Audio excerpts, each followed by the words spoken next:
Coba amati anak ini. Kira-kira dia ngapain ya? Kok dia lari sana-sini? Kira-kira apa yang terlintas di pikiranmu jika melihat anak ini berlari?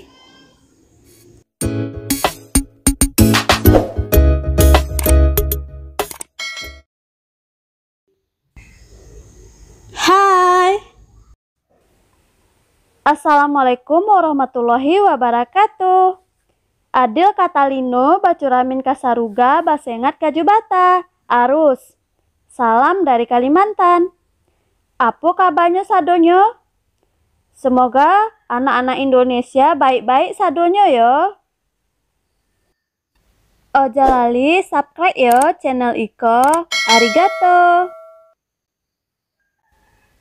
Nah, kita di video ini akan membahas tentang subtema 1, rukun dalam perbedaan, seperti perbedaan bahasa tadi. Nah, ngomong-ngomong tentang bahasa nih, kita akan membahas bahasa Indonesia.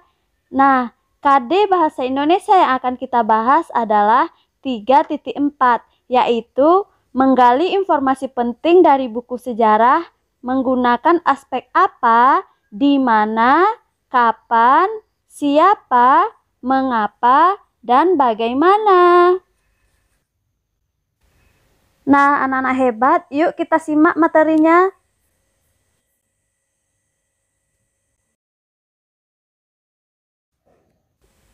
Coba perhatikan tanda ini.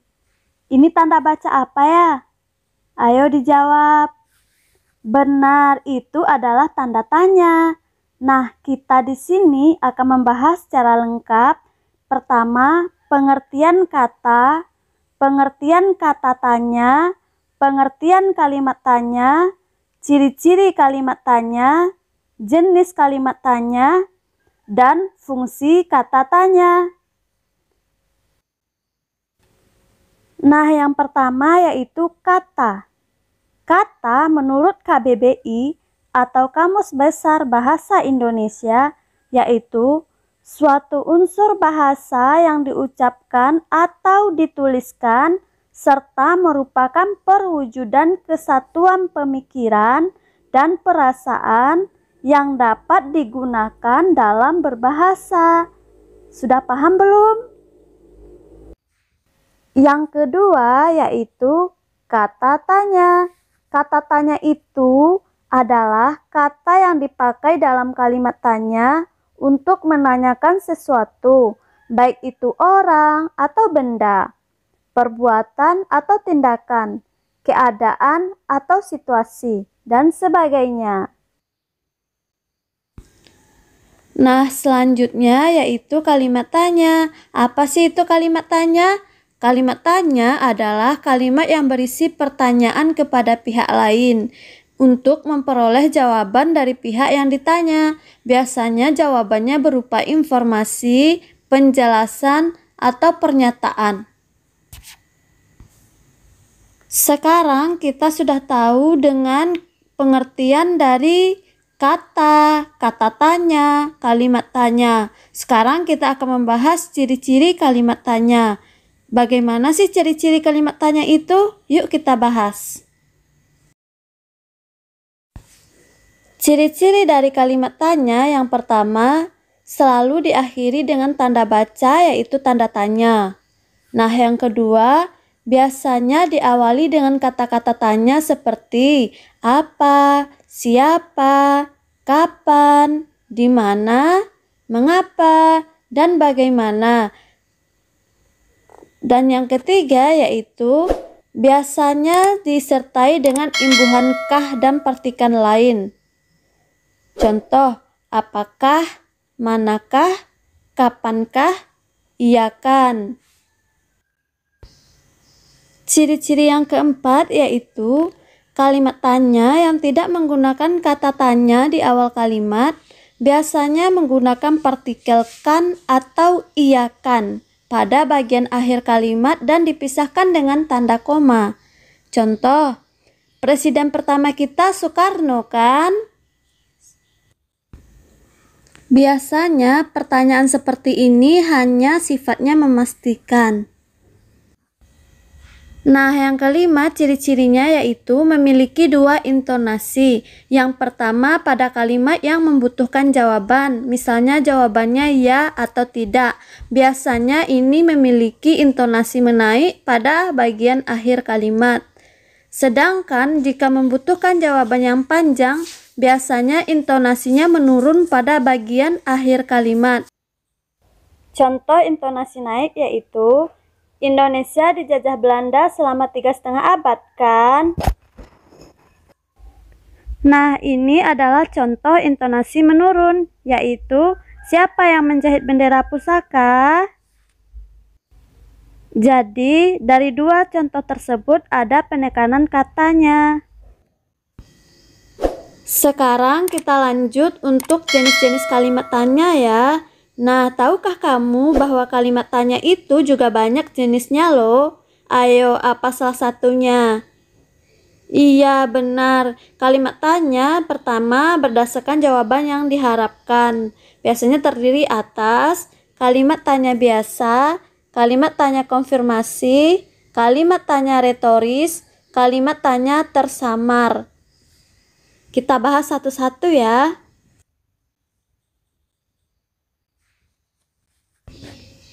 Tahukah kamu kalimat tanya biasa itu apa? Nah, kalimat tanya biasa yaitu kalimat yang kita pakai dalam kehidupan kita sehari-hari. Biasanya kita membutuhkan jawaban atau tanggapan langsung dari pihak yang ditanya. Terkadang jawaban ini ada yang panjang, ada yang pendek. Contoh nih, kita bertanya kepada teman kita misalnya, "Mengapa kamu tidak masuk sekolah kemarin?" Nah, teman kita langsung akan menjawab pertanyaan yang kita ajukan. Itu adalah kalimat tanya biasa. Selanjutnya, kalimat tanya konfirmasi, yaitu kalimat yang tidak membutuhkan jawaban panjang yang tujuannya untuk mengkonfirmasi sesuatu. Biasanya jawabannya ya atau tidak.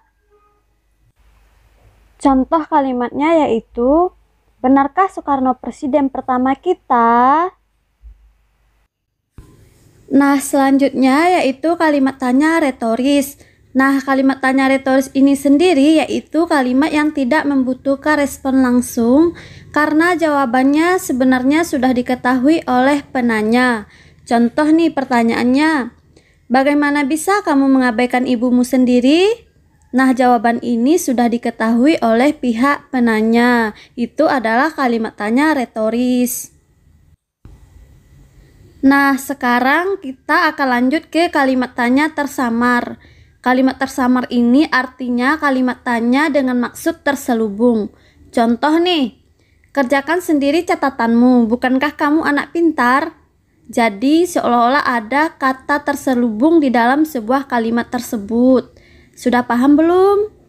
Nah, jika sudah, kita lanjut ke yang kedua ya, jenis kalimat tanya yang berdasarkan kata tanya yang ditanyakan. Contoh nih, siapa, kapan, di mana, mengapa, apa, bagaimana, dan berapa. Jadi, jenis kalimat tanya itu ada dua bagian besar. Yang pertama tadi apa? Berdasarkan jawaban yang diharapkan. Yang kedua, berdasarkan kata tanya yang ditanyakan. Sekarang kita lanjut untuk membahas fungsi kata tanya. Yang pertama yaitu fungsi kata apa. Apa biasanya untuk menanyakan benda atau untuk menanyakan sesuatu berupa keadaan atau perbuatan yang berkaitan dengan isi atau inti bahasan. Jawaban untuk kata tanya ini biasanya berupa pengertian, keterangan, atau penjelasan dari yang ditanyakan. Contoh, pertanyaannya seperti ini, apa makanan kesukaanmu? Nah, nanti jawaban dari pertanyaan ini akan dijawab oleh pihak yang ditanya dengan menjawab seperti ini. Makanan kesukaanku adalah bakso. Nah, jawaban tersebut mengacu kepada benda. Contohnya, bendanya apa? Bakso. Lanjut, kata tanya siapa. Kata tanya siapa biasanya berfungsi untuk menanyakan orang atau pelaku. Contoh kata tanya siapa ya. Siapakah presiden pertama Indonesia? Jawabannya yaitu presiden pertama Indonesia adalah Soekarno. Lanjut, kata tanya kapan. Kata tanya kapan berfungsi untuk menanyakan waktu. Contoh pertanyaannya seperti ini. Kapan kita memperingati Hari Kemerdekaan Indonesia? Jawabannya kita buat seperti ini. Hari Kemerdekaan Indonesia diperingati setiap tanggal 17 Agustus. Lanjut, kata tanya di mana. Di mana biasanya menanyakan tentang tempat. Jadi pertanyaannya seperti ini. Di mana teks proklamasi dibacakan oleh Presiden Soekarno? Jawabannya, teks proklamasi dibacakan oleh Presiden Soekarno yaitu di Jalan Pegangsaan Timur nomor 56 di Jakarta. Jadi itu mengacu kepada tempat. Selanjutnya, kata tanya mengapa. Kata ini berfungsi untuk menanyakan alasan atau sebab terjadinya suatu peristiwa. Jawaban kata tanya mengapa yaitu penyebab suatu peristiwa terjadi. Umumnya jawaban ini diawali dengan konjungsi karena atau sebab. Contoh pertanyaannya seperti ini. Mengapa kamu tidak masuk sekolah kemarin? Nah, jawabannya, aku tidak masuk sekolah karena sakit. Jadi dari kalimat ini ada kata-kata karena.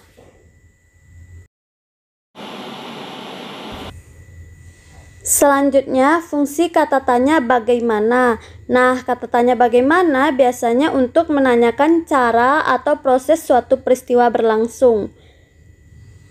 Kata ini biasanya menjelaskan tentang keadaan suatu hal serta cara atau proses dari suatu peristiwa.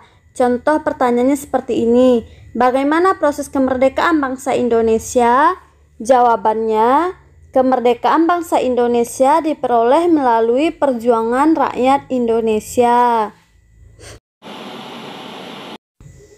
Terakhir yaitu kata tanya berapa. Nah, kata tanya berapa berfungsi sebagai penanya banyak, jumlah, atau satuan. Jawaban dari kata tanya berapa yaitu banyak, jumlah, atau satuan yang ditanyakan. Contoh nih, berapa lama Indonesia dijajah oleh bangsa Belanda? Jawabannya, Indonesia dijajah oleh bangsa Belanda selama 3,5 abad.